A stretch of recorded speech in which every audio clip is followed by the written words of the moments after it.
So I saw this article in the Telegraph the other day, by Matthew Lynn, how the UK is heading for a full-blown financial crash and nothing can stop it now. And to be honest with you, I was reading through it thinking, yeah, this is probably correct.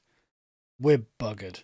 We are absolutely buggered. I'm going to read some of it for you just so you can see his argument. And I think he's right. I just don't see how he's wrong. Rachel Reeves, of course, came into office and started saying how they're going to get the economy under control. They're going to stop the excess borrowing. They're going to fill the £20 billion black hole. And then they raised £40 billion worth of taxes, pledged a bunch of money to Ukraine, various other ridiculous things. And as he points out, she's completely lost control of the public spending, as the Office of National Statistics revealed that we borrowed 15 billion more than forecast in the next financial year. And so in total, we borrowed 151.9 billion over the last year. So we can't afford this, man. We just can't afford this. 20 billion more than last year and 15 billion more than we expected. So in the last month alone, we racked up another 16 billion in debt. The third highest figure since March figure since records began. And that's during the COVID. That's how you look at things like COVID. Like, this is crazy. And of course, this isn't going to get any better because we are just so overcommitted in spending that things can never improve. We would have to massively cut back on the welfare state, on the amount that we spend on the NHS, on the amount we spend on everything. Or we would have to massively increase the tax revenues, which is what Reeves has tried to do. And Starmer, his entire government, has tried to. They've been raising taxes. I'm paying loads more taxes. My son's school pays loads more taxes. Businesses pay loads more taxes. And it's still not enough. So she says, he says, it's not hard to work out why that these are getting worse. The huge pay settlements for the public sector agreed by the government over its first few weeks have driven up wage bills. And again, these are massive problems that we all have to pay for. Added billions to the public sector payroll. Not good, right? That should all be driven down. We should probably halve the government bureaucracy. Departments led by Ed Miliband's deranged green energy empire have been spending far more than they were meant to. Yeah, now this is another, just as a quick side tangent, this is another problem. It's never going to get better while the Labour Party are in charge. So this is just British energy prices. You can see the average weighted household electricity price per kilowatt hour. Britain is paying the most. Hungary is paying the least. France is nearly paying the least. Why do you think that is? I don't know about Hungary, but France, they've got nuclear. Germany is getting its resources from other countries. We're just totally screwed. And it's like, brilliant. And then you have Ed Miliband, clearly an economic illiterate. In fact, let's watch this very briefly, because this is just... I'm not an economist, but I know why he's wrong here. Energy companies in this country are taxed at 78% on energy profits. That pushes up prices too. No, that's wrong. Look, it's not 78%? It is 78%, but it's not incredible. Whereas obviously regular corporate tax is 25%. It's really important to make this point. Oil and gas is set, the price of oil and gas is set on the international market. The reason why... That's the raw commodity price, in the same way that the prices of batteries is set on the raw, Look at the blank look on Miliband's face. Yes, if we have to buy these things internationally, which we only have to because we refuse to use North Sea oil or get our own coal or whatever, refuse to expand that, the price is set on the international market. But then there is a markup that the companies add so they can make a profit delivering the service, right? So the work that they put into doing the service is compensated for in their markup, and that is taxed at 78%, which means, of course, if they want to make the amount of money they're expecting to make, they have to raise that sufficiently to cover the tax. And this is it's so simple, a moron like me can understand it. But Ed Miliband just can't conceive of this. And he is the guy in charge of this. Let's carry on this for a moment. The raw commodity price. It's not set by the tax rate on UK companies, is what I'm saying. It's set by the global price. You see, I understand that, but you're saying that tax rates don't impact pricing? I'm saying that in relation to oil and gas, they don't, because the truth is that the price for our oil and gas is set internationally. And let me explain. Let me just.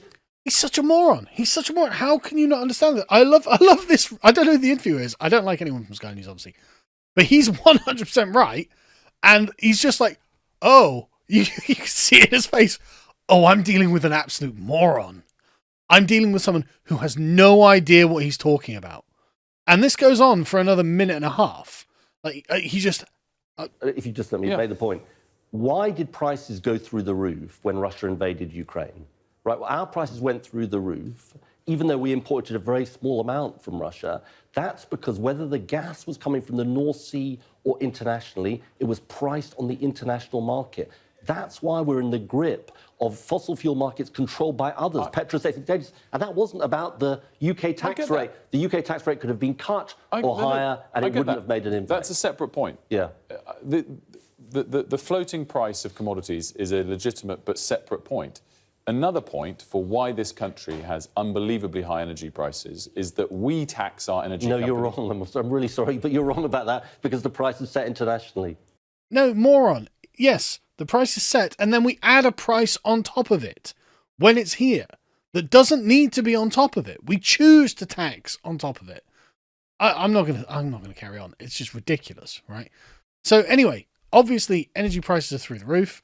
Things are ridiculous. So why would you as a business come and set up in Britain? Our corporation tax is 25%, which is higher than our nearest neighbour, Ireland, which is at 12.5%. Our energy prices are the highest probably in the world, I think it is. The government is going to squeeze you for as much as they can.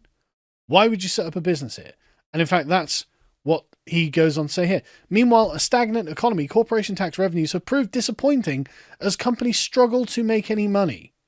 If that's what the general analysis of the UK economy boils down to, you can't really make money in Britain.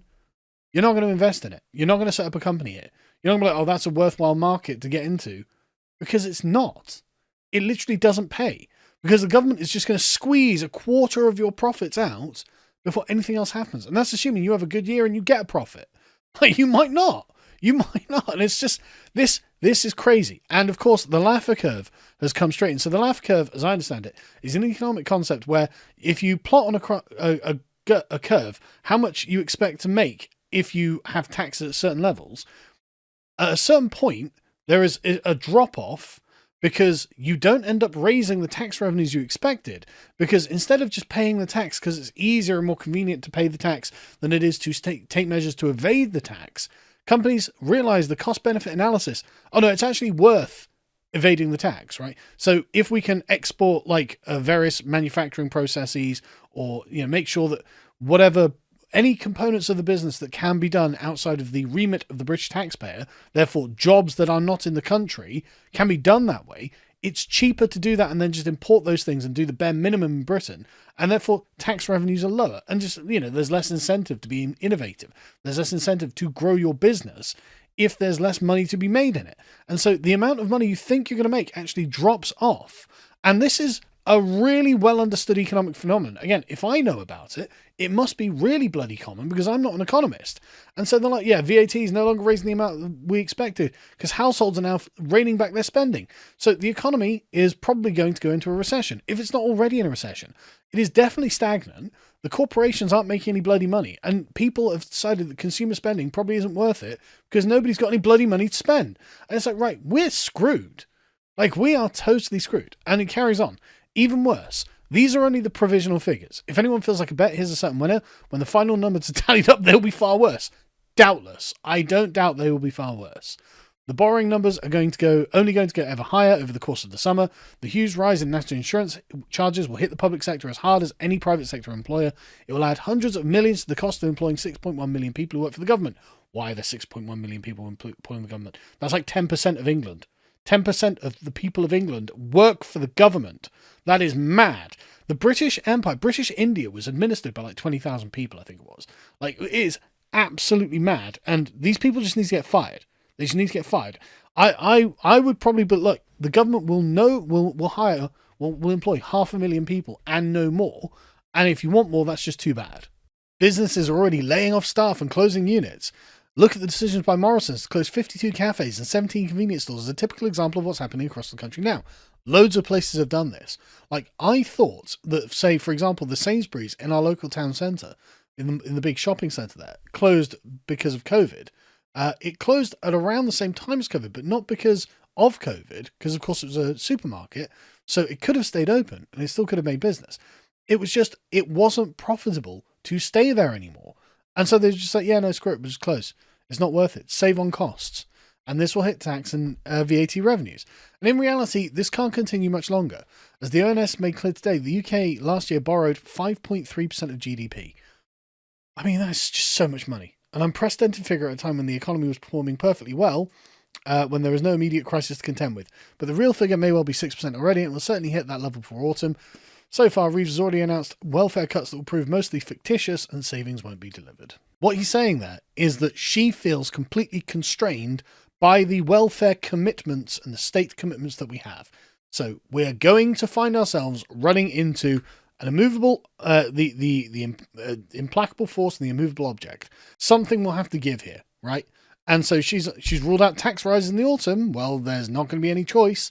If you want to continue the system as it is, you're going to have to raise taxes because the money is going to have to be found from somewhere, and that's going to piss me off, and I bet that's going to piss a lot of other people off.